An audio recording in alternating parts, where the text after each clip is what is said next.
네, 안녕하십니까.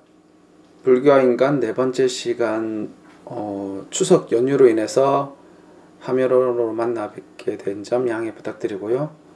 수업을 시작해 보도록 하겠습니다.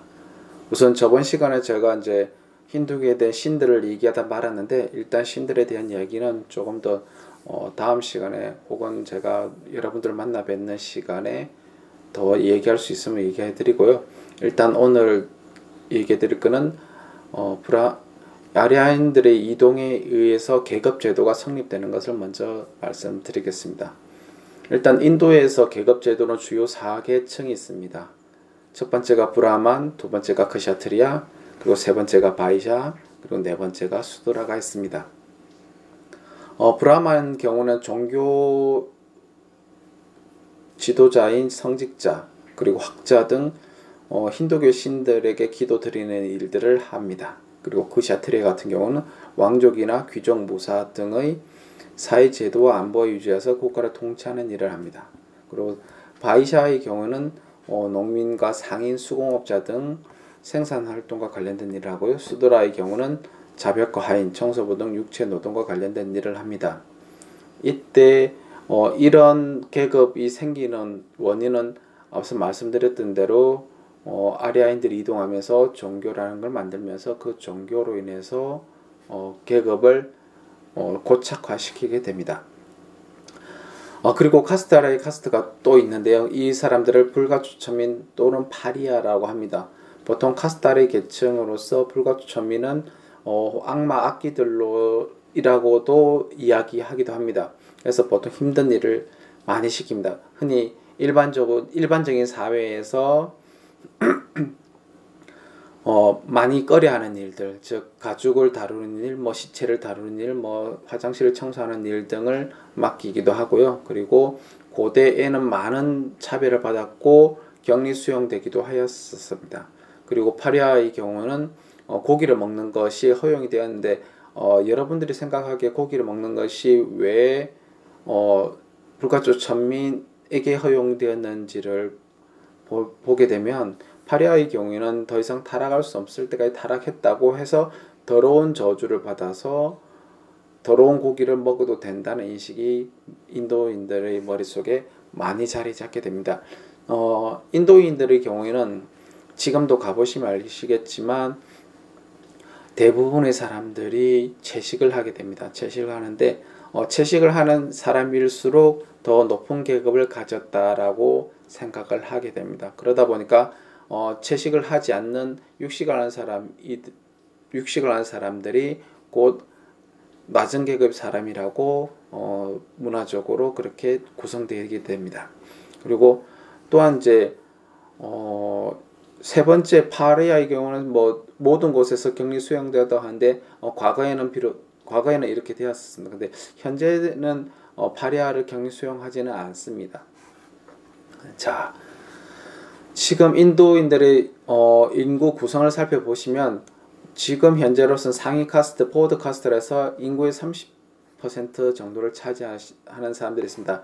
이 사람들이 보시면 브라만, 크샤트리아, 바이샤 등이 인구의 30%를 차지해서 이 사람들을 어퍼 카스트라고 합니다. 우리가 생각하기에는 바이샤의 경우가 어퍼 카스트가 아닌 게 아니냐라고 얘기하시지만 바이샤의 경우에도 높은 계급에 속합니다. 그리고 하위 계급인 OBC 그룹이라고 해서 이게 수드라 그룹들입니다. 수드라 그룹들이 약 인구의 40%를 31% 가까이 차지하고요. 그리고 SC 지정 카스트 이게 불가족 천민입니다. 불가족 천민이 약 인구 20%를 차지하고요. 지정 부족이 인구 약 9%를 차지하시는 걸 보실 수 있습니다.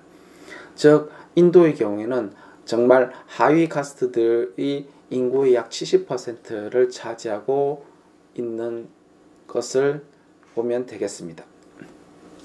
그리고 그 인도인들의 종교 구성원들을 보시면 힌두교를 믿는 사람들이 보통 80% 정도 됩니다. 80%라고 하는 것이 엄청 대다수를 차지하는 숫자이죠.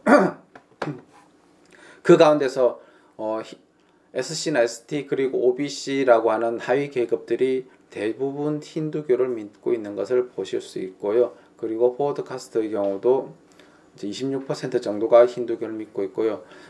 반면 이슬람교를 믿고 있는 분들이 약 20% 가까이 됩니다. 20% 가까이 되는 이 그룹 중에서 많은 경우 60% 가까이가 되는 분들이 포워드 카스트, 즉 높은 계급의 사람들이라고 볼 수 있습니다. 그리고 기독교, 시크교, 자이나교, 불교, 조라스트교 이 분들은 거의 인구의 2% 내외 정도밖에 안 되거든요. 2% 내외밖에 안 돼서 2%로서는 뭐 그렇게 큰 영향력을 가지지 않습니다. 이 가운데서 인도 사회에서 그나마 영향을 가지고 있는 종교가 자이나교도 정도가 되겠습니다. 자, 그리고 이제 인도 브라만 정도의 사상적 특징을 보자면 이 사람들은 베다를 만들어서, 베다가 인도교의 흔히 성전입니다. 보통 이게 경전이 되고요. 그 경전의 우파니샤드도 경전이겠는데 이 우파니샤드는 베다의 이론적 근거를 마련해 주는 것이 우파니샤드입니다. 이론적 근거를 마련해 줘서 우파니샤드로서 베다를 정당화시킵니다. 그 가운데서 가장 중요한 것이 제식주의라고 하는 것입니다. 그래서 그것이 무엇이냐라고 하니까 제식, 그러니까 말 그대로 제사의 경우입니다. 그것이 윤회의 동력이기도 하고 윤회의 목표이기도 했습니다. 그리고 범하이려라고 하는 사상들도 만듭니다. 자, 베다의 경우에는 보통 이제 크게는 이제 5분류로 만들어냅니다. 베다의 경우는 대부분 다 산스크리트로 써져 있고요. 그래서 5부류가 사미타, 브라마나, 아란야카, 우파니샤드, 수트라 등이 있습니다. 이 가운데 사미타가 중심이 되는데요. 사미타에는 다시 4가지가 있습니다. 리그베다, 야주르베다, 샤마베다, 야다르바베다 등의 4가지인데 이 4가지 베다의 가장 중심되는 것은 보시면 희생제식이라는 야즈나의 수행과 깊은 연관이 있습니다. 그리고 트리아에 속하지 않는 야다르바 베다의 경우는 희생제식과는 무관하게 사용된다고 합니다. 그래서 리그베다, 야주르베다, 사마베다가 말 그대로 제사와 관련되는 내용들입니다. 자, 리그베다를 보시면 힌두교의 여러 신들은 희생제식을 행하는 장소로 불러들이는 창가를 담고 있다라고 되어 있는데 이건 뭐냐라니까 희생제식이라고 하는 것 자체가 어떤 의식이냐라니까 피를 희생이라고 하는 것이 동물의 피든 혹은 사람의 피든 이것을 신들에게 바치는 행위를 보실 수 있습니다. 이 제사라고 하는 것이 과거에도 현재도 마찬가지로 대부분이 살아있는 생물을 신에게 갖다 바치는 행위로서 나중에 신들에게 복을 받고자 함이었었습니다. 그것을 리그베다, 야주르베다 그리고 사마베다에서 많이 부르고 있습니다. 그리고 야다르바 베다의 경우는 보통 부적에 가깝습니다. 부적이나 예언 등에 가깝습니다. 걸 알 수 있습니다. 그리고 리그베다에는 이러한 희생제식뿐만 아니라 천지창조에 대한 이야기도 나타납니다. 인도인들이 생각했을 때의 천지가 어떻게 창조되었는지 그 창조의 경우를 보통 이제 무비유 창가에 보면 알 수 있습니다. 자, 무비유 창가의 제일 첫 번째 구조를 보시면 그때까지는 무도 없었고 유도 없었으며 공개도 없었고 그 위에 청개도 없었다. 무슨 일이 일어났을까? 어디에서 누구의 비유 아래 물은 있었던가?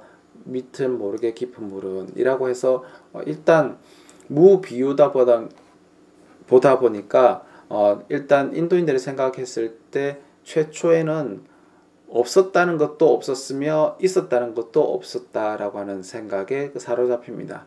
그러다 보니까 그 생각에서 출발된 사고방식이 이제는 세 번째 걸 보시면 태초에는 어둠을 감춰주시며 이 모든 것이 아무런 표징도 없는 물이었다. 공허에 쌓이는 생명체 그 유일체가 열의 힘을 통해 태어났도다 해서 말 그대로 이제 흔히 조물주라고 하는 존재가 열의 힘에서 태어났다라고 이야기하고 있습니다.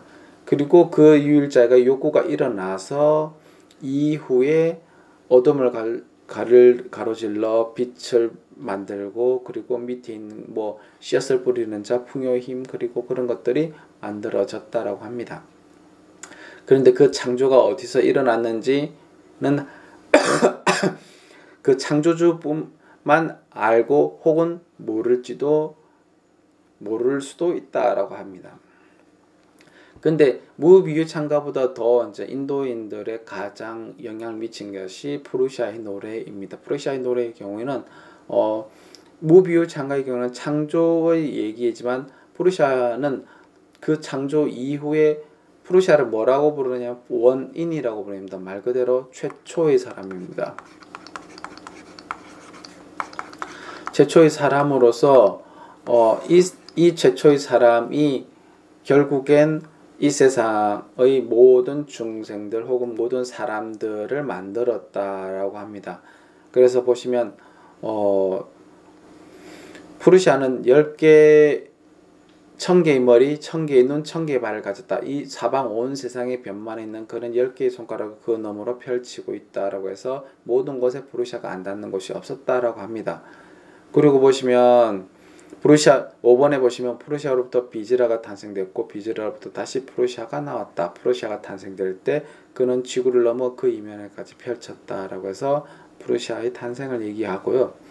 그리고 이제 제사에 관련된 내용도 있습니다. 6번을 보시면 신들이 희생제물로서 인간 프루시아를 제사로 온 땅에 흩뿌릴 때 봄에는 맑은 버터로 여름에는 연료로 가을에는 신들에게 바치는 제물이 되었다라고 해서 제사가 어떻게 지내지는지를 한번 보시면 합니다. 그래서 봄, 여름, 가을을 거쳐서 제사가 1년에 한 번 벌어지는 것이 아니라 1년에 약 3번 정도 벌어지고 그것을 보통 인간의 희생 혹은 동물의 희생으로서 만들어지게 됩니다. 그리고 그 희생제물로서 프루시아가 만드는데 그리고 나서 12번을 보시면요. 11번, 12번을 보시면 신들이 인간 프루시아를 분할했을 때 몇 번으로 나누었던가라고 해서 12번에 그의 입은 브라만이 되고 그의 팔은 전사가 되었으면 그의 넓적다리는 평민, 그의 발은 종들이 되었다라고 되어 있습니다. 말 그대로 인간을 분류할 때 인간의 머리, 두뇌, 입은 브라만이 되는 거고 인간의 몸은 전사 계급인 크샤트리아가 되는 거고 인간의 넓적다리는 바이샤 계급이라고 하시는 평민이 되는 거고요. 인간의 발은 수도라고 할 수 있는 종들이 되었다라고 하는 정당성을 여기에서 심어줍니다. 아까 말씀드렸듯이 브라만, 크샤트리아, 바이샤 세 계급을 합치더라도 약 30% 정도밖에 안 되는 거고요. 그 나머지는 모두 다 수도라 계급 그 이하의 계급이 됩니다. 그러다 보니까 브라만이 발들에게 어떤 일을 시키는 것은 정당화됩니다. 여러분들이 내가 하고자 하는 일은 머리에서 두뇌에서 생각해서 그 두뇌로 인하여 발이 움직이고 손이 움직이고 다리가 움직이는 건 확연한 사실이기 때문에 그것으로 인해서 브라만의 지배의 정당성 그리고 크샤트리아와 평민들이 훨씬 더 좋은 역할을 맡게 된다는 것을 보실 수 있습니다. 그리고 이후에 이제 다시 다른 것도 합니다. 달은 그의 마음에 생겨났고 태양은 그의 눈에서 생겨났고 인드라와 아그니는 그의 입에서 나왔으며 바람은 그의 생명의 숨에서 비롯되었다 하면서 이 세상의 모든 것이 그에게서부터 비롯되었다는 것을 이야기하고 있습니다.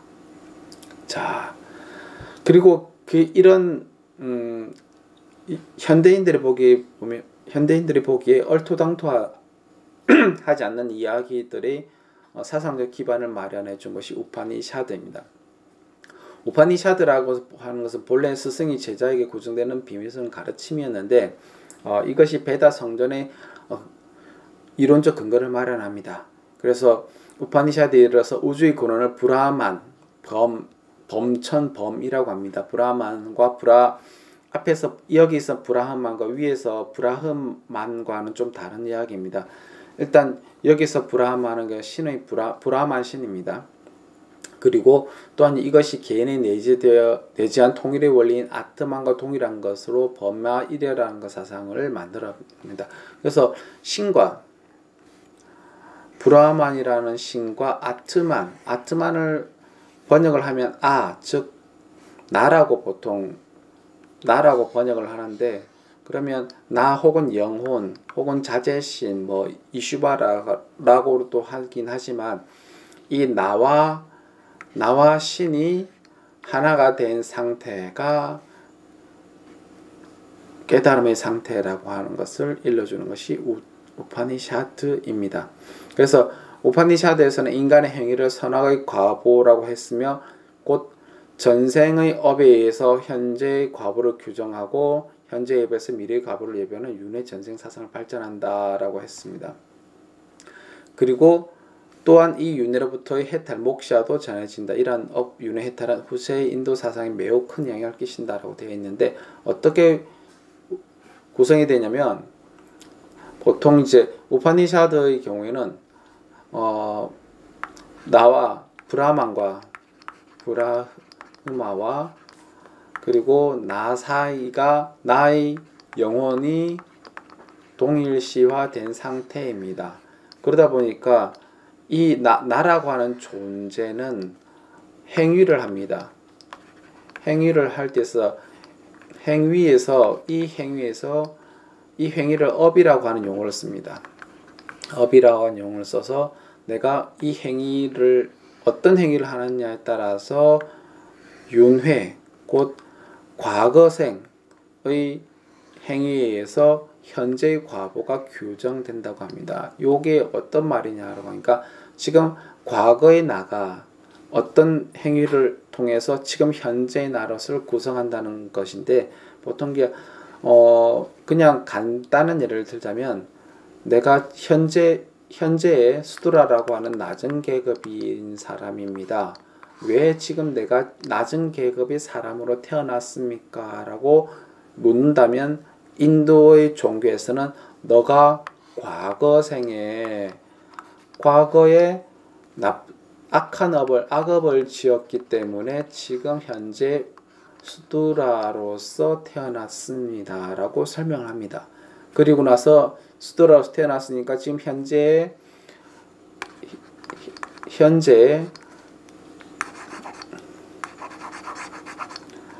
선업을 짓는다면 미래의 수두라보다는 높은 계급으로서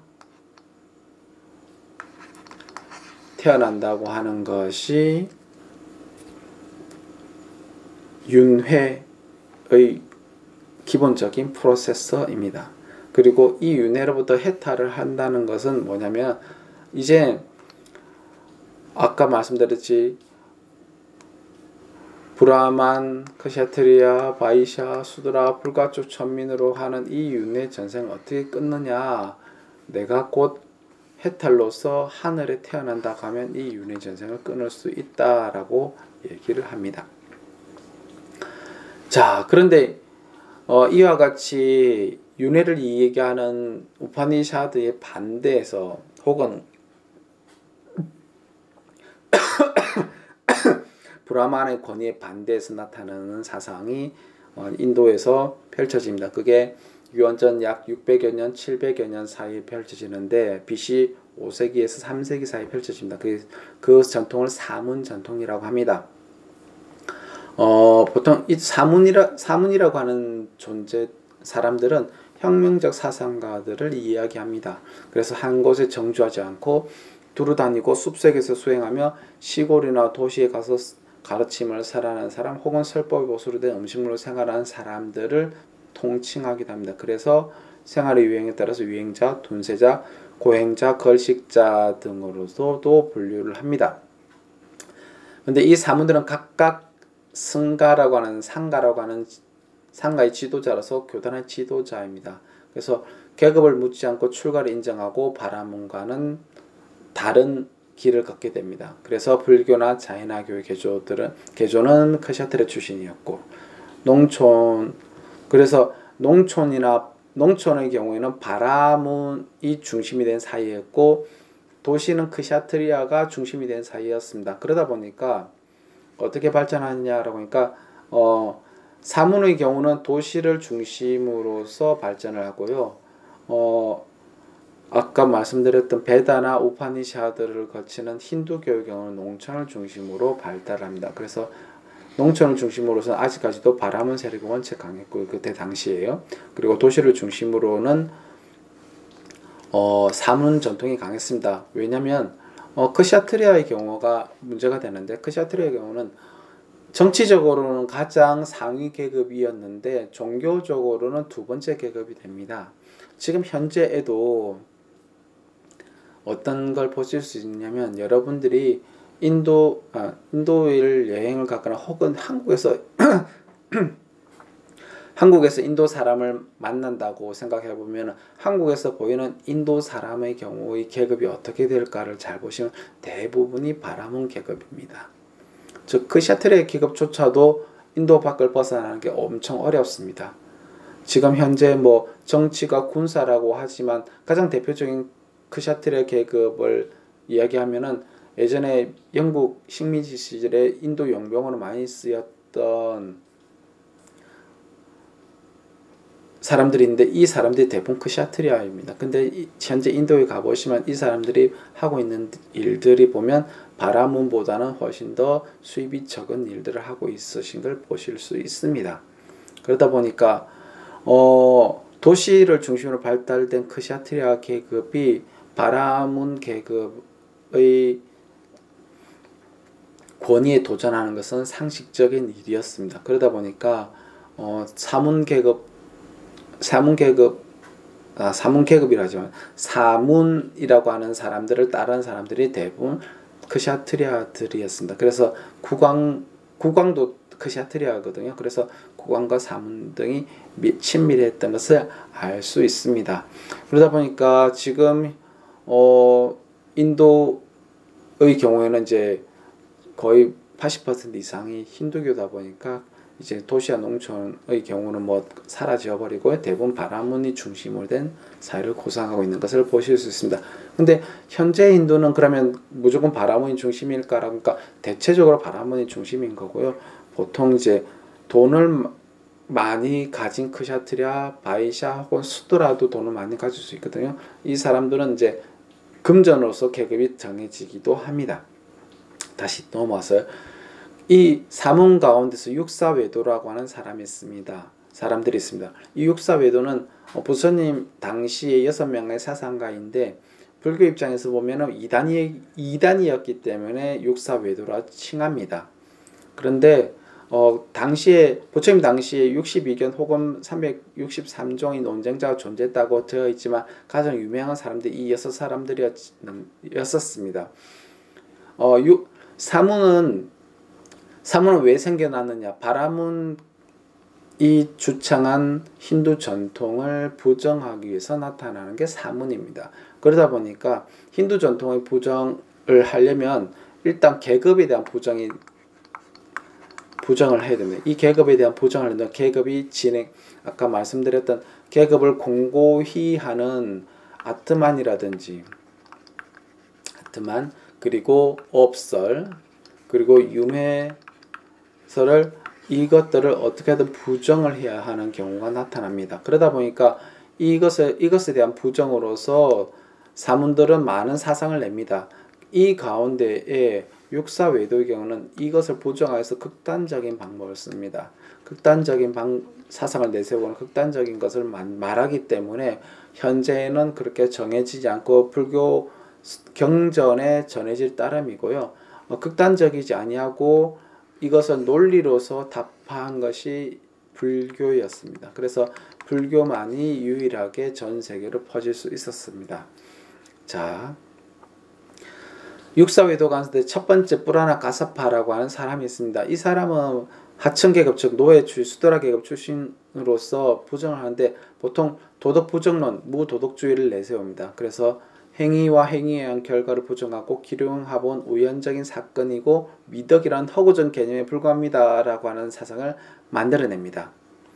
자, 이 사람은 무도덕론으로서 선악의 구분은 절대적인 것이 아니라 인간 멋대로 정의한 것은 실제로 선악이라고 하는 것은 없는 것이라고 하는 극단적인 이야기를 합니다. 그래서 살생이나 도둑질 혹은 음행 등의 악행을 저질러도 인간의 임의로 정의한 개념이기 때문에 실제로 악행이 아니라고 이야기하고, 혹은 반대로 선행을 한다 하더라도 인간의 관념이 나온 것이 절대적인 선행이 아니라고 주장합니다. 그래서 업이라고 하는 것도 없고 업에 대한 과보도 없고, 그래서 세상은 인과나 운명에 의해서가 아니라 단순히 우연에 의해서 좌우된다라고 주장하는 사람이 브라나 카사파였습니다. 그 다음 앞에서는 우연론 무도덕론에 가까웠고요. 두 번째인 빠꾸타 가차야나의 경우는 이 사람은 7요소설을 주장하면서 다른 사람을 괴롭히는 것은 불가능하다라고 이야기했었습니다. 이 얘기는 뭐냐면 인간은 7요소로 구성되어 있는 존재일 뿐이지 더 이상 그 이하도 없습니다. 그리고 7요소는 창조하지도 변화하지도 않고 영원불멸한 존재입니다 라고 주장을 합니다. 그래서 살인이라는 것 자체도 없다. 왜냐하면 7요소 이외의 것이었기 때문에 없습니다. 다만 A라고 하는 사람이 B라고 하는 사람을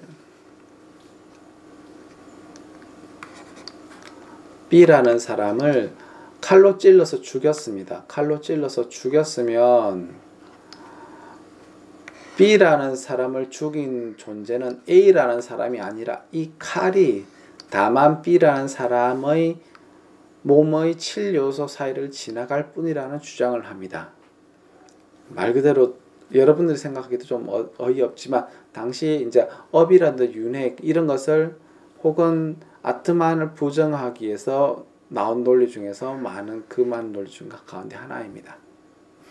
그래서 생명이라는 것은 영원히 존재하는 하나 요소이기 때문에 생명은 나지도 죽지도 않고 불생불멸로 인식을 했었습니다. 그러다 보니까 죽이는 자, 살해되는 자도 없다고 주장을 했었습니다. 그 다음 막갈라 고살라의 경우는 세계는 12가지 요소로 분류가 되어 있는데 세상의 모든 것에는 영혼이 있다. 혹은 모든 것은 정해져 있으면 원인도 결과도 자유의지도 없다. 즉 말 그대로 운명론을 주장하는 사람입니다. 그래서 최종적으로 모두가 해탈을 성취하는 것으로 예정되어 있더라라고 얘기를 합니다. 그래서 막갈라의 고살라의 경우는 숙명론 혹은 무인론에 가깝습니다. 그러다 보니까 이 모든 것은 숙명으로 정해져 있는 것이지 어떤 인간의 의지장으로는 아무것도 이룰 수 없다라고 합니다. 그 다음 아지다 캄발리라고 하는 사람입니다. 이 사람은 극단적인 유물론을 주장을 합니다. 말 그대로 지수화풍이라는 죄송합니다. 물질적 사요소만이 유일한 실제라고 주장을 하고요. 정신작용은 4대 원소 배열의 산물로서 영혼 존재 자체를 부정을 합니다. 그래서 인간의 육체를 구성하는 사원소인을 해체하더라도 영혼 따위는 찾을 수 없다라고 주장을 하고, 윤회도 없고 영혼도 없고 산의 결과도 없다라고 하는 것을 이야기합니다. 그래서 아치타 캠세벨레카의 경우는 순세파라고 합니다. 그리고 단멸론자이자 유물론자라고 하는데, 유물론이 무엇이냐라고 하니까 오로지 물질밖에 이루어지지 않았습니다를 얘기했었습니다. 그래서 지수화풍 4대만이 있습니다. 그래서 아까 살인을 예를 들었을 때 A라는 사람이 B라는 사람을 죽였다라고 했을 때 죽이는 영혼조차도 없었기 때문에 죽임이 아니게 됩니다. 그래서 삶이라고 하는 것은 4대 원소가 결합한 것으로서 죽음이라는 것은 이 4대 원소가 각자의 자리로 흩어지는 것이므로 무로 돌아간다고 보았습니다. 그래서 사후의 세계나 영혼 같은 것도 완전히 부정이 되고요. 현재, 미래, 과거 다 마찬가지로 부정이 됩니다. 그래서 결과적으로 윤회라는 것도 존재하지 아니한다고 얘기했습니다. 그래서 도덕을 부정하고 그저 현세 삶을 즐긴다고 하는 쾌락주의자로서 남습니다. 그 다음 산자의 벨리푸타라고 하는 사람입니다. 이 사람은 불가지론을 이야기합니다. 그래서 진리를 있는 그대로 서술하는 것은 불가능하다는 회의론을 주장하고요. 그리고 형이상학적인 문제에 대해서도 판단 중지, 즉 내세가 다음 생에 내세가 존재하는가 혹은 선악의 인과응보는 존재하는가라고 하는 질문의 답변은 불가능한 질문이다라고 대답하는 것이 산자야 벨리푸타입니다. 그래서 불가지론을 주장하고요. 이 사람은 인식이라고 하는 것은 타당성이 없습니다라고 하는 회의론을 주장하기도 하고 진리를 그대로 인식하고 서술하는 것도 불가능하다라고 주장을 합니다. 자, 그 다음 가장 유명한 사람이 니간타나타푸타입니다. 니간타나타푸타의 경우는 자이나 교의 개조인 마하위라입니다. 현재도 인도에 유일하게 살아남아있는 육사회도 가운데 한 사람입니다. 정말 유일하게 남아있습니다. 이 사람은 지수화풍, 초목, 동물, 사람, 천신 모두 다 각각의 영혼이 존재한다고 말을 했고 혹은 불교보다 더 엄격한 고행주의 계율의 엄수를 주장합니다. 그리고 신체가 죄를 지으면 물질적 존재인 업이 그 죄가만큼 영혼에 유입된다고 얘기했고 본래 가벼운 영혼은 업의 물질에 속박되어 하늘을 가지 못하고 윤회하니까 어떻게 윤회를 끊을까라고 하니까 업의 물질의 속박에서 벗어나는 길을 이야기하고 있습니다. 그럼 업의 물질에 대한 속박에서 어떻게 벗어나느냐라고 하니까 고행이나 계율의 엄수로 인해서 그 죄값을 덜어낸다고 한다면 가벼운 영혼이 되어서 하늘로 올라간다고 이야기합니다. 그리고 그에 더불어서 적극적인 불살생을 강조합니다. 자, 좀 더 자세히 살펴보다 보면 보통 니간타나타푸타에게는 자이나 교의 교주로서 상대주의적 인식론을 수립해서 여기 입각해서 이원론적 우주론을 제시를 합니다. 그러다 보니까 파르스바의 가르침을 개혁해가지고 불살생, 불망어, 이불여치, 불은 무소유라고 하는 5대 서원을 세웁니다. 이 5대 서원이라고 하는 것 자체는 불교의 5개 5가지 계율과 비슷하기도 하는데요. 첫 번째 불살생, 살아있는 생명을 죽이지 말라. 불망어, 거짓말을 하지 말라. 이불여치, 나에게 주어지지 않는 것을 가지지 말라. 그리고 불음, 맑은 음행을 하지 말라. 그리고 무소유, 가지지 말라라고 하는 5대 서원을 세우는데 이 계율로서 자이나 교의 성직자라든지 혹은 신자들이 생활을 하게 됩니다. 그러면 이제 여기서 가장 중요시했던 것이 불살생이었습니다. 그래서 항상 죽이는 일을 하면 되지 않습니다라고 얘기를 합니다. 어떤 경우에도 생명을 죽이면 되지 않습니다를 얘기하는 것이 자이나교입니다. 그러다 보니까 여러분들이 생각했을 때 나를 위협하는 동물이든 식물이든 곤충이든 죽이면 되지 않느냐라고 했을 때 자이나교는 절대 죽이면 되지 않습니다를 얘기합니다. 일반적으로 여러분들이 얘기하는 불살생 혹은 죽이지 않는다라고 하는 의견의 경우는 모든 것은 죽이면 안 된다고 하는 의견의 경우는 자이나교에 가깝습니다. 불교는 조금 다릅니다. 이것과 나중에 불교 얘기들 얘기 드릴게요. 그리고 불망어, 어떤 경우에서든 절대 거짓말을 해서는 안 됩니다.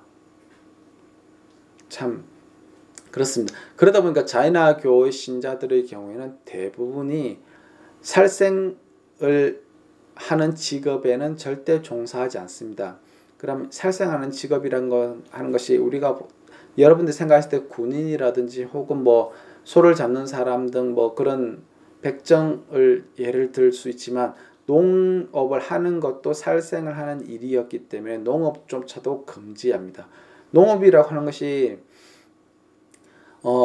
밭을 갈아서 거기에 식물을 심는 건데 밭을 갈 때 땅속에 있는 미물들이 그 밭을 갈 때의 쟁기의 날에 갈려서 죽는 것을 절대 하면 안 되고 그리고 그러다 보니까 자이나 교도 신자들의 경우는 농업에 종사하지 아니하고요. 그리고 항상 상업에 종사를 했습니다. 상업이라고 하는 것 자체는 뭐냐면 살생은 내가 내 손으로 살생을 하지 않는 직업이었기 때문에 거의 상업에 종사했습니다. 그리고 불망어, 즉 거짓말을 하면 되지 않기 때문에 자이나교도 이외의 사람들이 다른 것을 물건을 살 때 자이나교도 상점에 가면은 거짓말을 하지 않기 때문에 이 자이나교도들은 훨씬 더 많은 부를 축적할 수 있었습니다. 그래서 현재도 자이나교 신자들이 가장 인도 사회에서 가장 그러니까 부유층을 차지하고 있는 것을 보실 수 있습니다. 그런데 이불여치라든지 부름이라든지 무소유의 경우에는 이건 이제 자이나교 신자들보다는 자이나교의 수행자들이 많이 받아들였는데 이걸로서 나중에 이제 좀 있으면 나올 그림을 좀 설명을 드릴게요. 뭐냐면 가지지 않아야 되기 때문에 내가 태어난 존재로서 가질 수 있는 것은 모두 다 가지지 않아야 된다고 하는 얘기를 합니다. 그건 제가 그림을 보면서 얘기해 드릴게요. 그리고 세계관은 운동 조건과 정지 조건, 그리고 호공, 물질, 영혼이라든지 물질의 오유치에 대해서 설명을 합니다. 그래서 자이나교는 영혼과 물질은 업에 속박되어 현실 같은 비참한 상태에 빠져 있다고 파악해서 순결한 영혼인 지발을 끈적한 물질로 해방시키는데 그 해방하는 방법을 고행이라고 했었습니다. 그래서 자이나교의 수행자들은 극심한 고행을 행합니다. 그래서 고행으로 죽게 되면 성자로까지 추앙을 받습니다. 그리고 무사의 철저한 실천으로서 몸에 실오라기 하나를 걸치 않는 알몸으로 고행하는 나형 외도가 등장하고요. 후대에 와서는 그건 조금 너무 심했다라고 해서 흰옷은 입어도 된다는 배급파가 등장합니다. 여기 그림을 보시면 이 사람이 니간타 나타푸타라고 하는 자이나교의 교주입니다. 그리고 자이나교의 이제 사원이고요. 그리고 보시면 자이나교 사원의 바깥쪽이고요. 지금 여기 하단에 보이는 사람들이 백의파고요. 여기는 나형외도라고 하는 공의파입니다. 말 그대로 백의파는 흰옷만 입을 수 있습니다. 근데 앞에 보시면 마스크를 하고 있는 것을 보실 수 있는데 이 마스크의 경우는 내가 숨을 쉬거나 말을 할 때 입으로 벌레들이 들어와서 죽는 것을 방지하기 위해서 항상 이렇게 마스크를 하고 있는 것을 보실 수 있는 거고요. 나형 외도의 경우는 대부분 보시면 옷을 아예 태어난 이상 무소유의 철저한 실천으로 해서 모든 것을 가지지 않는다라고 하는 것으로서 하고요. 보시면 여기 머리가 없는 사람, 그러니까 말 그대로 흔히 대머리라고 하는데 왜 대머리를 많이 보실 수 있냐면 머리카락조차도 가짐이 안 되는 것으로서 여겨져서 이 머리카락을 하나하나씩 뽑습니다. 그래서 뽑아가지고 나는 모든 것을 가지지 않는다라고 하는 상징으로서 머리카락을 뽑는 사람들도 있고요. 그리고 여기 보시면 이런 먼지털이개 같은 것을 가지고 다니는데 이것은 어떤 의도에서 쓰이냐라고 하니까 길을 갈 때 발밑에 미물들, 그러니까 곤충이나 혹은 작은 생물들이 지나갈 때 그 생물들을 죽이지 않기 위해서 그 생물들을 쓸고 다니는 용도로 가지고 다니는 것입니다. 자, 저번 시간은 이제 마무리했었습니다. 그리고 본래 이번 4강에 할 것이 부처님의 일생에 관한 이야기를 할 것입니다. 부처님의 일생을 보통 한중일 삼국이라든지 혹은 불교 문화권, 태국이나 미얀마 등을 비롯해서 아시아의 불교 문화권에서는 부처님 일생을 공부하는 것이 가장 기본적인 것이었습니다. 자, 그래서 부처님 일생을 살펴보고 나서 불교가 가지고 있는 기본적인 문제의식을 한번 보겠습니다. 자, 부처님이란 누구인가? 부처님이 태어나신 곳은 보통 현재 네팔이라고 여겨지고 있습니다. 그래서 네팔의 히말라야 산맥 산자락 부근에 있는 타라의 저지에서 태어나고 부처님께서 석가족으로 태어났기 때문에 샤카 혹은 석가라고 합니다. 때로는 부처님을 석가모니라고 일컫습니다. 그래서 부처님의 개인적 이름은 고타마 시타라타입니다. 자, 그리고 불교 개조로서 지금의 불교를 있게 하신 분으로서 성은 고타마, 한자로는 구담이라고 합니다.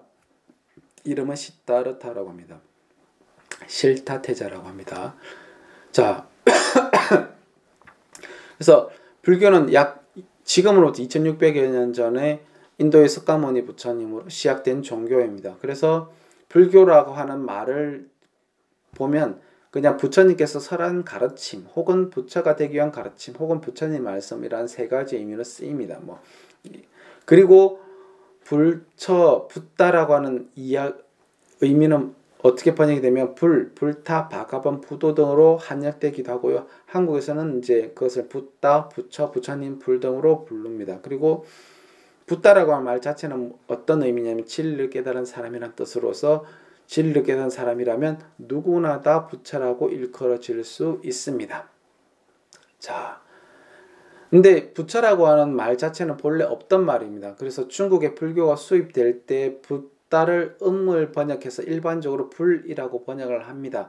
그런데 이게 이제 여기 두 번째 사람인변에서 사람이 아니다라는 뜻을 붙여 사람이면서 사람이 아닌 것이라는 뜻으로서 불이라고 하는 용어를 만들었습니다. 이게 어떤 말이냐라고 하니까 중국의 관념을 살펴보는데 중국의 인간을 바라봤을 때 관념이 어떻게 되냐면 인간의 가장 높은 지역에 있는 사람이 황제입니다. 황제인데 이 황제를 어떻게 부르냐라고 하니까 천자라고 부릅니다. 천자라고 불러서 하늘의 아들로서 불리는 사람입니다. 그리고 황제 아래에 인간들이 있겠죠. 그래서 천자와 인간은 분명히 다른 존재가 됩니다. 그런데 인도에서 부처라고 하는 관념이 들어옵니다. 그러면 이 부처라고 하는 관념 혹은 사람을 어떻게 해석할 것인가?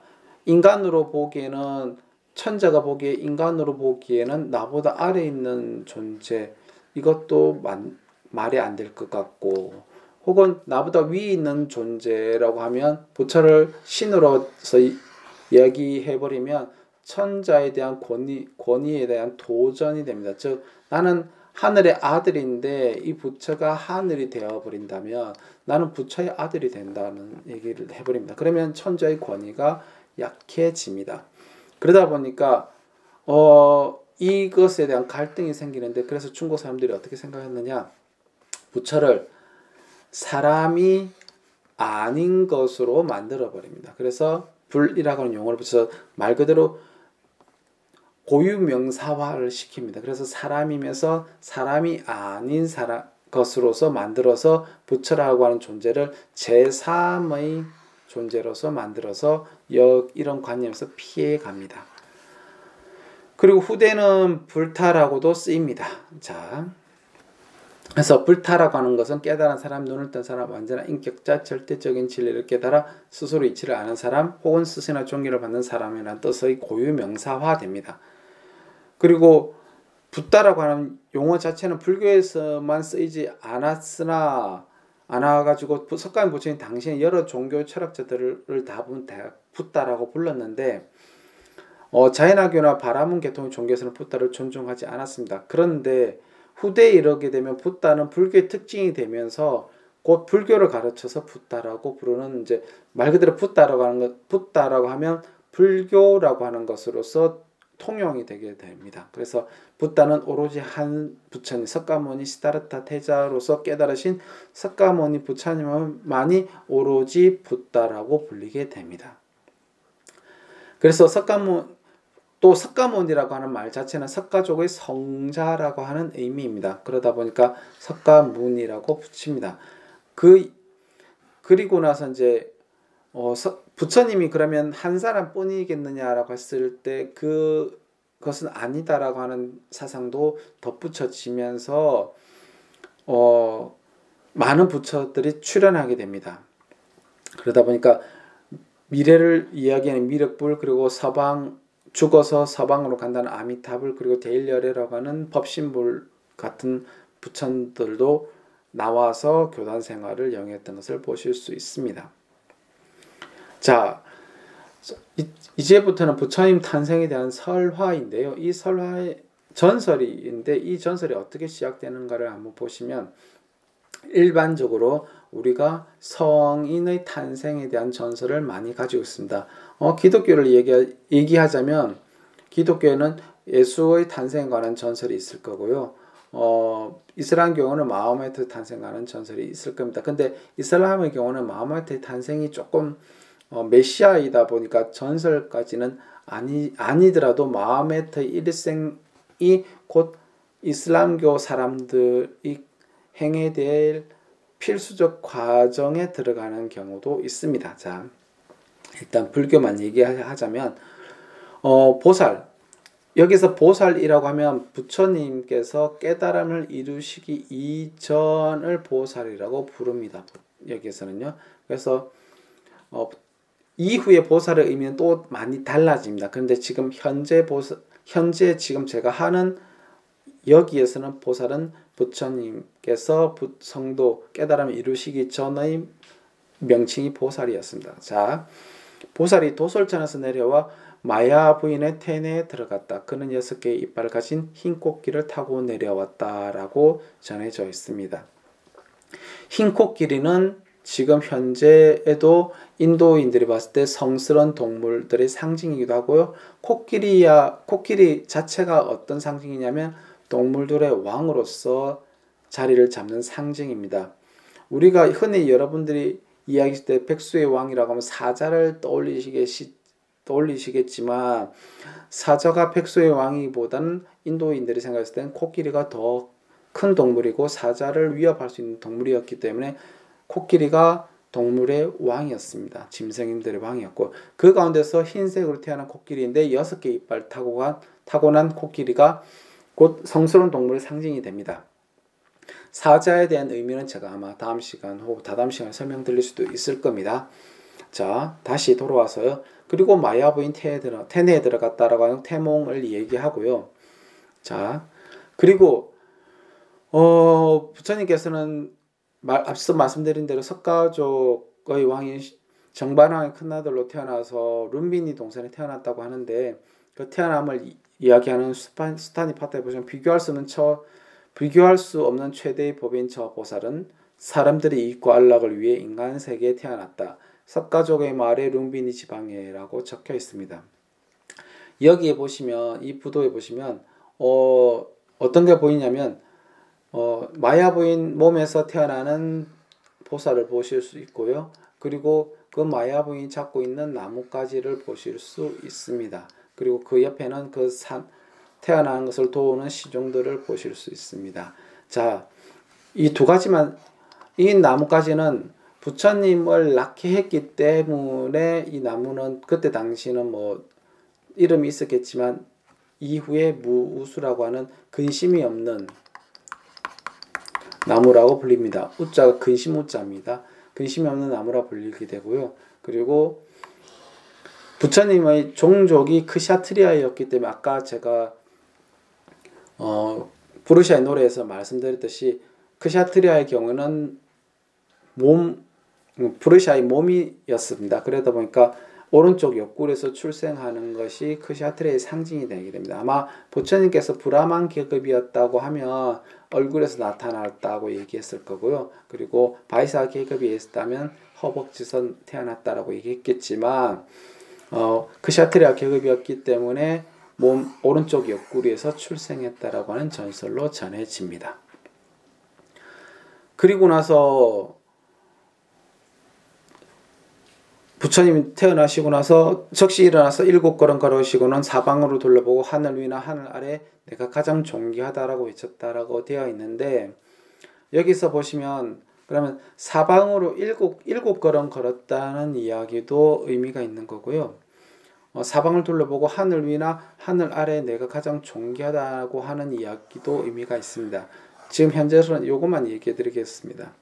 하늘 위 하늘 아래에서 내가 가장 존귀하다는 의미는 뭐냐면 내가 이 세상에 가장 제일 잘났다라고 하는 의미가 아니라 인간으로 태어난 이상 모든 이가 존귀하다는 의미로 쓰입니다. 즉 어떤 이야기면 이제까지 인도인들의 삶에서 항상 계급이 나눠져 있었습니다.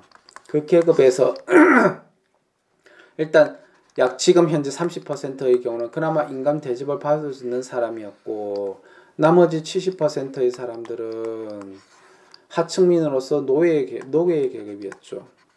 그러면 대다수를 차지하고 있는 노예 계급의 입장에서 봤을 때 나는 과연 인간일까, 인간이지 않을까, 그럼 인간의 존엄성은 과연 어디서 비롯되었을까를 고민을 하게 됩니다. 그것을 불교는 어떻게 풀어나가냐면은 하늘 위 하늘 아래, 곧 이 세상에서 인간으로 태어난 이상 인간이라고 하는 존재는 모두 다 존귀하다라고 하는 입장을 취합니다. 즉 노예로 태어났건 높은 계급으로 태어났건 할 것이 모두 다 존귀합니다. 그래서 계급이라고 하는 것 자체에 대한 관념이 없다라고 하는 것이 이 말입니다. 즉 계급을 타파하면서 인간으로 태어나서 모두 다 존귀한 존재입니다를 선언하는 것이 이 말입니다. 자, 그리고 부처님의 탄생일을 이야기할 때 북전, 남전이라고 되어 있는데, 북전은 동아시아 불교권에 가깝고요. 남전은 스리랑카 혹은 미얀마, 태국 불교권에 가깝습니다.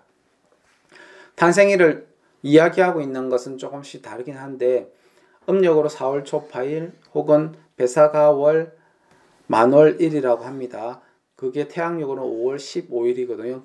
그러면 음력으로 4월 초파일과 양력으로 5월 15일의 경우에는 거의 비슷한 시기입니다. 그래서 아마 이것은 맞지 않을까 싶습니다. 두 개 다가요. 그래서 4월 초파일날 태어났다고 얘기를 합니다. 그리고 이 태어났을 때 아시다선이라고 하는 사람이 찾아와가지고 부처님의 장에 대한, 여기 보시면 보살이 한가운데 있고요. 이 보살에 대한 장례를 예언했다는 거 있습니다. 이 왕자는 깨달음의 최고봉에 이를 것이다. 이 사람은 최상의 청정을 맛볼 것이며 많은 사람들에게 이익을 주게 될 것이다. 법률을 굴리게 될 것이고 그리고 청정한 행위 널리 전하게 될 것이다. 여기까지는 그나마 괜찮아. 그런데 뒤에 보시면 태자가 세속에 머문다면 전륜 상황이 될 것이고 출가를 하면 깨달음을 얻어 세상을 구할 부처님이 될 것이라고 예언을 합니다. 곧 태자가 왕자여서 왕위를 이어받는다면 이 세상의 모든 왕들의 존경을 받는 전륜 상황이 된다라고 예언을 하고 있습니다. 전륜 상황은 불교 특유의 혹은 인도인들이 생각했을 때, 불교뿐만 아니라 인도인들이 생각했을 때 가장 위대한 왕으로서 칭하는 왕이 전륜 상황입니다. 륜자가 바퀴 륜자거든요. 그러니까 왕의 수레의 바퀴 밑에 모든 사람들이 그 왕에 대해 충성을 맹세하고 이 왕은 덕이라든지 모든 생명을 살리는 길로서 통치하게 된다는 것이 전륜 상황의 개념입니다. 그래서 지금 현재 인도 국기를 보시면 인도 국기에 세 가지 색으로 되어 있는 것을 보실 수 있습니다. 이 세 가지 색 가운데 흰색인데 흰색 가운데에 보시면 바퀴가 그려져 있는 것을 보실 수 있습니다. 이 바퀴의 의미는 이 전륜 상황의 바퀴입니다. 전륜 상황의 바퀴로서 이 전륜 상황의 바퀴 아래 이 세상의 모든 이들이 복종하고 그리고 그를 따르며 전륜 상황은 법으로서 통치해서 이 세상이 모두 다 평화로워진다고 하는 사상을 내세우고 있는 것이 이 의미입니다. 그러다 보니까 전륜 상황은 불교권에서 불교를 수입한 나라들의 통치자들이 모두 다 선망하는 왕의 개념이었습니다. 그래서 중국의 경우도 마찬가지고 한국의 경우도 마찬가지고 인도의 경우도 마찬가지고 자신이 전륜 상황이라고 하는 의미에서 자신을 이런 전륜상에 빗대는 사람들이 많았습니다. 한번더의 경우는 신라시대 때면 진흥왕이 나는 전륜상왕의 삶을 살아가겠다 하고 하면서 자기 아들들의 이름을 은륜이라든지 혹은 동륜이라고 하는 이름을 붙여줍니다. 전륜상왕 그리고 그 아래에 금륜이 있고요. 그리고 그 다음 아래에 은륜, 그 다음 아래에 동륜이 있습니다. 이런 이런 순서대로 했는데 그 아들들 은윤이나 동윤의 이름을 지으면서 진홍한 자신은 전륜성왕의 개념을 아마 하고자 했었습니다. 뿐만 아니라 이제 다시 넘어와서 출가를 한다면 깨달음을 얻어서 세상을 구할 부처님이 될 것이라고 예언도 합니다. 그러니까 이 국왕의 보살의 아버지인 정반왕의 입장에서 이 태자가 왕자가 출가하지 아니하고 전륜성왕이 되었으면 하는 소원을 빌고요. 부처가 된다고 하면 나의 품에서 벗어나고서 될 거기 때문에 어떤 얘기를 하냐면 좀 화려한 생활을 합니다. 그런데 태자가 태생한 지 약 7일 만에 어머니 마야부인은 돌아가시고 그 뒤로 이모인 마하파자파티에 의해서 양육이 되게 됩니다.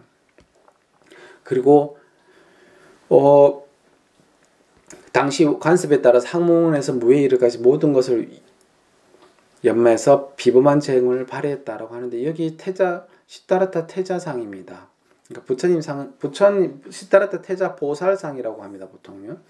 보살인데 보살의 경우에는 아직 출가하지 않았기 때문에 이러한 이제 머리에 화려한 터반을 쓰고요. 그리고 몸에는 보배 영락을 지니고 그리고 화려한 모습을 지니고 있는 것을 보실 수 있습니다. 즉 당시에 가장 위대하고 잘생긴 사람의 모습을 이렇게 보살의 모습으로서 표현해 놓은 것입니다. 그리고 태자는 계절마다 바꿔 지낼 수 있는 새 별궁에서 사치스러운 삶을 살았다라고 되어 있습니다. 이 그림에서 보시면 이 그림이 태자입니다. 그림을 그릴 때 앞에서 이제 이렇게 인간으로 표현할 수도 있지만 보통의 성인의 모습은 혹은 위대한 사람의 모습은 상징으로 표현되게 됩니다. 여러분들이 이제 박물관에 가보셔서 조선시대 때 궁궐에 그려진 그림들을 보다 보면 주상전하의 얼굴이 있을까라고 하니까 주상전하의 얼굴은 말 그대로 진영으로서밖에 존재하지 않고 대부분의 그림에서는 주상전하의 모습은 그냥 의자만 덩그러니 보이는 것을 보실 수 있습니다. 의자만 덩그러니 놓여 있고 그냥 그리지 않습니다. 즉 위대한 사람을 그린다고 하는 것은 불경스러운 일이 되어서 당시 이제 다른 문화권도 또 매한가지였습니다. 그래서 이렇게 탑으로 묘사되어 있는 것을 보실 수 있습니다. 근데 이 태자는 계절마다 바꿔 지낼 수 있는 새 별궁에서 사치스러운 삶을 살았다라고 했습니다. 그리고 태자는 멋진 옷에 향으로 치장하고서 자신의 일정성 욕구를 모두 들어주는 음악가들과 시종들에게 둘러싸여 지냈다라고 되어 있습니다. 그러니까 새 별궁이니까 봄, 여름, 가을, 겨울 말 그대로 네 개 궁전에서 봄, 여름, 가을, 겨울과 같이 여기 보시면 네 분의 사람이 있습니다. 이게 궁전을 얘기합니다. 근데 요건 좀 이따가 다음 시간에 제가 그냥 가시거리로만 전해드릴게요. 요거 얘기는요. 다시요. 다시 넘어가서요. 그런데 태자는 이제 농경제에 참여 어렸을 때 태자는 여기 어렸을 때 모습입니다. 어렸을 때 농경제라고 하는 약 6세, 7, 8세 정도 된다고 했었습니다. 쟁기가 지나가면서 일구어진 흙덩이에 벌레들이 꿈틀거리자 새가 날아와 쪼아 먹는 것을 보면서 생명들이 고통받는 것을 보면서 무한한 자비를 느꼈다고 되어 있는데 이 쟁긴 날에 벌레가 갈려 죽거나 혹은 벌레가 밖으로 나오면서 그것을 보고서 새들이 쪼아 먹는 것을 보고서 삶이란 무엇인가라고 하는 고민에 빠지게 됩니다. 그리고 이 생명에 대한 자비심도 많이 느끼게 됩니다. 그리고 이제 태자의 생활을 그러니까 또 한마디로 정의할 수 있는 것이 또 사문유관입니다. 태자는 일반 백성들이 생활하는 모습을 보고 싶어 슈터다나 왕의 허락을 받아서 마부 찬다카와 함께 궁전 밖으로 나아갔다라고 되어 있습니다. 거기서 궁전의 동문 밖에서는 백발의 허리가 굽은 노인을 만나고 남문 밖에서는 병을 들어 고통에 신음하는 사람을 만나고 서문 밖에서는 화정터에 실려가는 시체를 바라보았다라고 합니다. 이 세 가지 모습은 어떤 거냐면 사람의 일생 가운데서는 생을 제외한 노, 병, 사라고 하는 것을 태자의 경우에는 노병사가 괴롭다고 하는 것을 바라본 것입니다. 여기서요. 그래서 생명이 어떻게 진행되고 있는 것이 엄청난 큰 의문이었고 그것이 가장 커다란 문제였습니다. 그리고 태자는 출가 수행자인 사문을 북문 밖에서 바라보는데 이 사문은 이 생로병사를 해결하신 분, 깨달으신 분으로서 묘사되고 있습니다. 그래서 인간의 삶이 어떤지를 바라보고 그것에 대해 벗어나는 길을 탐구했다라고 합니다. 사문유관이. 그리고 출가를 하게 되는데 많은 출가에 대한 고민이 있었지만 결국에는 야쇼다를 아내로 맞이해서 라울라라는 아들을 얻음과 동시에 출가를 합니다. 즉 라울라라고 하는 아들이 태어난과 동시에 태자는 29세에 출가를 했다라고 전해집니다. 그리고 당시 칸다카라는 말과 마부 찬나만을 데리고 출가를 결행하게 됩니다. 그럼 이 출가의 동기는 무엇이냐라고 하니까 앞서 말씀드렸듯이 사문 출류라고 하는 뜻에서 생로병사를 어떻게 이 생로병사 고뇌를 어떻게 이야기한 것인가를 봐서 아마 생로병사에 대한 고뇌 때문에서 출가하는 것이지 않았을까라고 얘기를 합니다. 보통은요.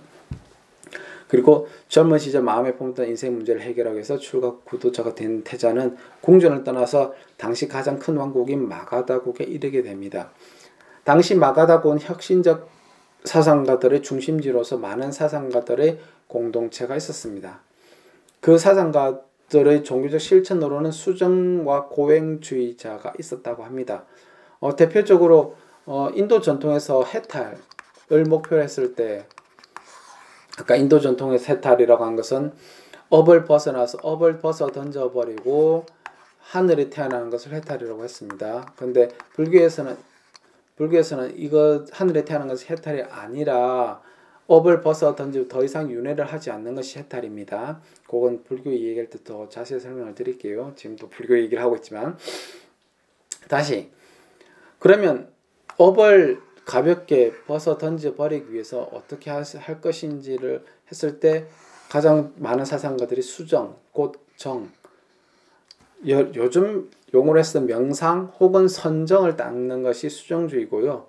그리고 고행주의라고 해서 말 그대로 몸을 학대함으로써 어떻게 구성이 되냐면 몸과 마음이 있으면 마음 혹은 정신이 있으면 어떤 생각을 했냐면은 마음은 오염된 몸에 구속되어 있는 상태이기 때문에 이 구속을 피하려면 이 마음은 어떻게 해야 됩니까?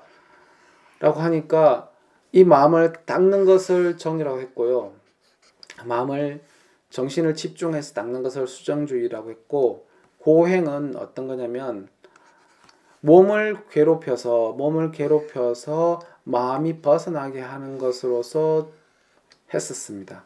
그래서 처음에 시다르타 태자의 경우에는 먼저 수도인 라자가 근처에 머물고 있는 알라라 깔라마 혹은 우따카 라마포타라고 하는 사람이 가르침을 받습니다. 이 두 사람은 수정주의 대표주의자였었습니다. 첫 번째 알라라 깔라라부터 무소유 처정을 전수를 받았고요. 그리고 우따카 라마포타로부터는 비상 비비상 처정을 선정을 배웠습니다. 무소유 처정과 비상 비비상 처정은 선정의 단계에서 가장 높은 단계의 선정 중에 하나입니다. 선정을 구분짓자면 3개를 이야기했는데 이 3개는 제가 여러분들 만날 때 좀 더 자세히 설명드리고요. 일단 그냥 대충 6개라고 하는 6개가 있고요. 3개가 있으며 무색개가 존재합니다. 6개의 선정은 6단계가 존재하고 3개의 선정은 18단계가 존재하고 무색개의 선정은 4단계가 존재하는데 이 4단계 중에서 가장 위가 비상 비비상 처정이고 그 다음이 무소유 처정입니다. 당시 인도인들이 생각했을 때 비상 비비상 처정에 들어서 열반에 들 수 있다고 하면 그러면 여기서 열반이라고 하는 말은 뭐냐면 말 그대로 앞서 말씀드렸듯이 하늘에 태어나는 것이죠. 곧 죽음을 의미하거든요. 지금 현재의 죽음으로서 여기에 선정에 든 상태에서 현재의 죽음으로서 열반에 들 수 있다고 했는데, 문제는 내가 아무리 비상비비상 처정에 들었더라도 현재 죽음에 이를 수 없습니다. 곧 여기서 색계라고 하는 것 자체가 이것이 몸이거든요. 몸이고 욕계라고 하는 것은 욕심입니다. 즉 몸을 벗어나서 열반에 들 수는 없다 보니까 시타르타 태자의 경우는 이게 바른 선정이 아니구나를 얘기합니다. 무색이라고 하는 것이 몸이 없는 상태의 선정이기 때문에 그렇습니다. 자, 그래서 알라르 깔라마 우타카 라마부타라고 하는 수정주의자들은 대체적으로 정신통일하면서 해탈할 수 있다라고 해가지고 했으나 태자는 그를 만족하지 못하고 떠났다고 됩니다. 이것을 우리는 부처님의 위대한 첫 번째 위대한 폭이라고 부릅니다. 말 그대로 당시 사람들이 생각했었던 가장 위대한 선정이라고 하는 이 두 가지 선정을 배웠지만 이것은 바른 선정이 아니고 바른 깨달음이 아니라고 하는 것으로서 그것을 포기를 하시고 떠납니다. 그리고 그것을 포기를 하고 선정주의를 포기하고 다시 고행에 들게 됩니다. 그래서 당시 많은 고행자들이 살고 있는 가야의 네란자라 강가의 우르벨라로 향합니다. 그래서 여기서 고행은 일반적으로 아시비카나 니간타 등이 즐겨 사용하는 실천법이었는데, 마음의 제어, 지식, 감식, 단식, 몸의 고행 등을 주로 행했습니다. 즉 육체를 괴롭히고 그 힘을 줄이는 것으로 정신의 자유를 얻는다고 생각했던 것입니다. 마음의 제어라고 하는 것은 마음을 자유자재로 제어할 수 있는 영역이었고요. 지식이라고 하는 것은 숨쉴 식자인데 숨을 그침으로써 고통을 주는 것입니다. 즉 우리가 숨을 참아서 고통을 하는 것이고, 감식은 말 그대로 먹는 것을 줄이는 것으로서 고행을 하는 것이고, 단식이라고 하는 것은 먹는 것을 먹지 않는 것으로서 고행을 하는 것입니다. 그래서 그러나 태자는 6년 고행 동안 얻은 것이 없었습니다.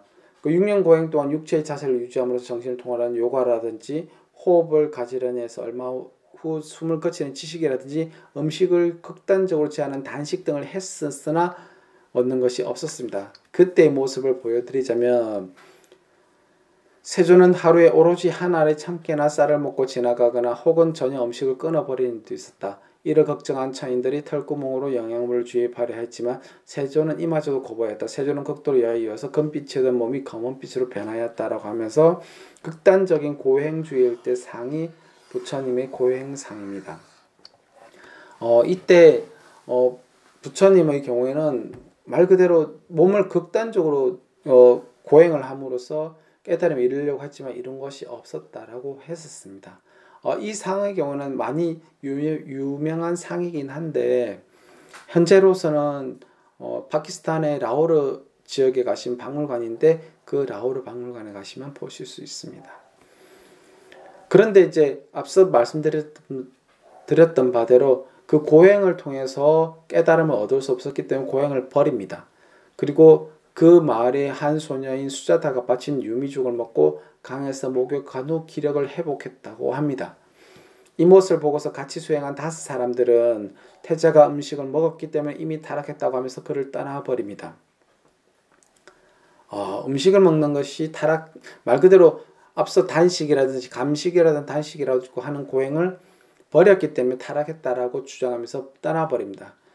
그래서 그때 먹었던 수자타의 유미죽을 우리가 부처님께서 성도를 이루시게 한 공양이라고 하면서 부처님의 위대한 포기라고 합니다. 즉 앞서 선정을 포기했고 두 번째는 고행을 포기합니다.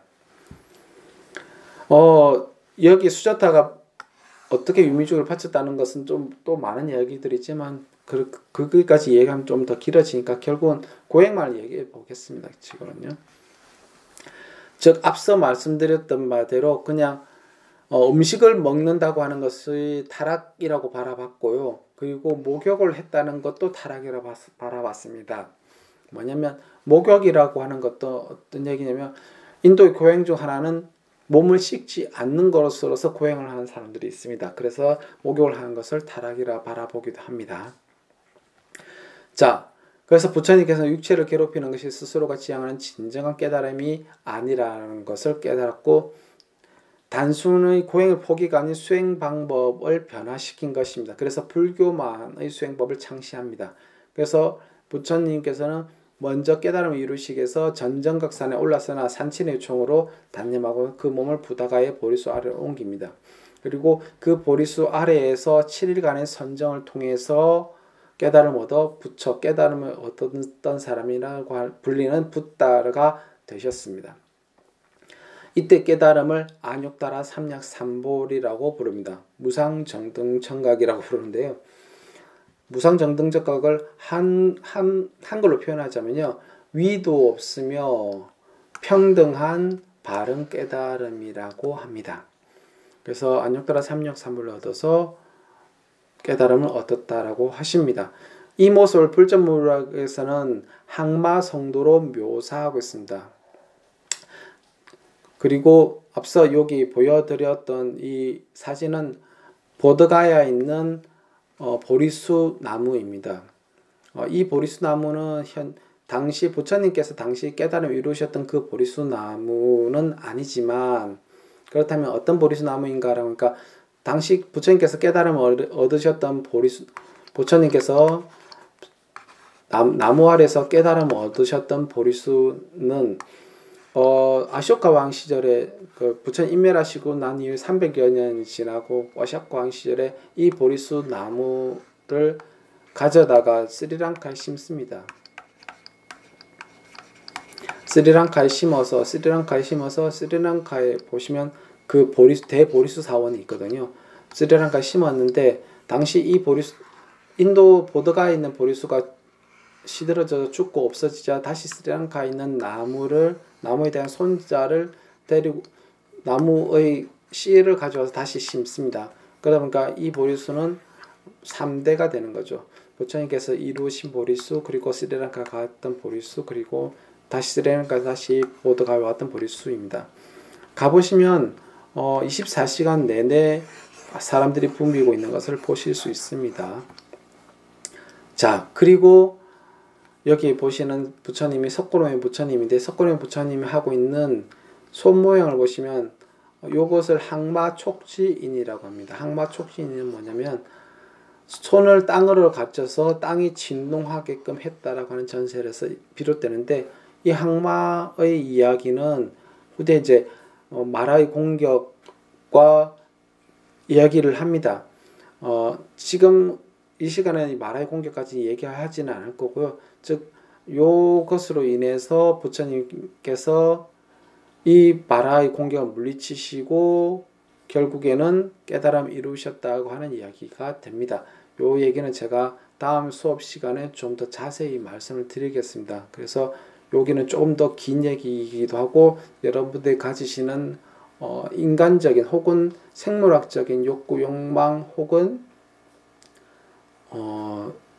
생물학적인 본능을 어떻게 제어를 시킬 것인가를 이야기하는 파트이기 때문에 조금 더 중요한 파트입니다. 그래서 요거는 제가 말씀을 후에 드리도록 하겠습니다. 그 이후에 성도를 하시고 나서 깨달음을 얻으시고 나서